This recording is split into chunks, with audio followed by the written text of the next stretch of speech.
EPFO SSA में कई लोग जनरल एप्टीट्यूड को लेकर परेशान है। मैंने आपको बताया था कि जनरल एप्टीट्यूड मतलब आपका रीजनिंग सब्जेक्ट होता है, ठीक है। तो यहाँ पर मैं आपको एक चीज़ क्लियर कर दूं कि कई सारे ऐसे स्टूडेंट हैं जो रीजनिंग में महारथी हैं, जिनको ये लगता है कि अरे यार रीजनिंग तो हो ही जाएगा, ये वो चीज़। लेकिन महारथी आप हो तो, लेकिन क्या ये जो महारथी वाली जो आप वो पहन रहे हो, क्या ताज पहन रहे हो महारथी वाला, तो क्या उसमें आप full out of full marks ला सकते हो? इंपॉर्टेंट ये है। रीजनिंग हर कोई कर लेता है, इंपॉर्टेंट ये full out of full marks लाना, प्लस रीजनिंग के लिए जितना ज़्यादा हो सके टाइम वो करना, क्योंकि यहाँ पर टाइम 2 घंटे 30 मिनट का तो है, लेकिन नंबर ऑफ क्वेश्चन भी आपके ज़्यादा हैं। तो ऐसे में कई स्टूडेंट ऐसे होते हैं जो कहीं ना कहीं पेपर पूरा नहीं कर पाते हैं।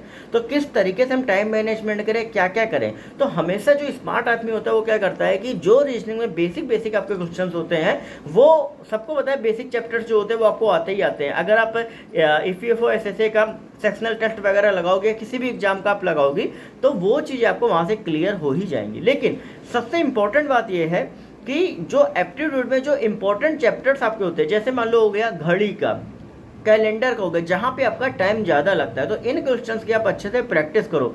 घड़ी हो गया, कैलेंडर हो गया, इसके बाद फिर आपका सिटिंग अरेंजमेंट आपका हो गया, स्टेटमेंट एंड कंक्लूजन आपका हो गया, ठीक है। और इसके अलावा अगर मैं बात करूँ, आपका स्टेटमेंट एंड कंक्लूजन हो गया, और कई बार ब्लड टेस्ट का जो होता है ना, blood relation, sorry blood test नहीं, मैं कंफ्यूज हो गया, ब्लड रिलेशन के कई बार क्वेश्चन जो होते हैं ना, वो थोड़ा कई बार ट्रिपिकल आते हैं, ठीक है। और कुछ क्वेश्चन ऐसे होते हैं ना जिनमें आपका जो साइन होता है, मान लो आपको पूरा एक दिया गया है क्वेश्चन, आपको दिया गया है, ठीक है। उसके बाद क्या है कि प्लस को घोड़े से रिप्लेस किया, घोड़े को प्लस से, इनमें टाइम लगता है, तो इन क्वेश्चंस को आप प्रैक्टिस करो। इसके अलावा कई बार क्वेश्चन आता है, एक ए जो है वो हैच करके बी है, फिर ए बी का पिता है, बी जो है एंड करके सी है, तो बी सी की बेटी है। तो ऐसे करके क्वेश्चन भी कई बार आपके पुटअप होते हैं, और ये सारे क्वेश्चंस आपके दिए जाते हैं कि आपका जो टाइम है ज़्यादा से ज़्यादा कंज्यूम हो, ज़्यादा से ज़्यादा आप उसमें इंडल्ज हो, जिससे आपका पेपर जो है वो आपका छूट गया।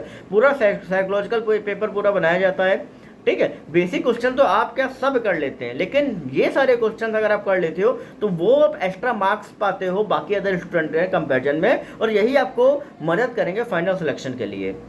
ये चीज़ ध्यान रखें, और पूरा पेपर एसएससी के पैटर्न पे ही आपका आएगा, आप निश्चिंत रहो, इतने टफ क्वेश्चन आपके नहीं आते हैं, ठीक है। बाकी आप अच्छे से प्रिपेयर करते रहो, जैसा जो भी अपडेट रहेगी आपको टाइमली मिलती रहेगी। चैनल को सब्सक्राइब करके बेल नोटिफिकेशन मत भूलें, टेलीग्राम ग्रुप को ज्वाइन कर ले, डिस्क्रिप्शन में लिंक दिया गया है, ओके।